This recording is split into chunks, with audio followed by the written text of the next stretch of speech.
এই পৃথিৱীত মাৰ দৰে মৰম কোনেও দিব নোৱাৰে।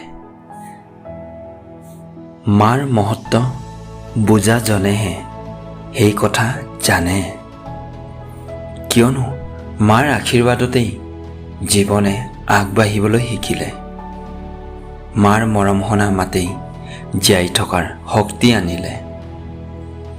সুখ আৰু সপোন, হাঁহি আৰু হেঁপাহবোৰ মাৰ আচলতে আছে। সেয়েহে কিজানি কবিয়ে কৈছে, আইৰ সমান হ'ব কোন, নৈৰ সমান বব কোন। মাৰ অবিহনে জীৱনটো ৰংহীন ছবিৰ দৰে।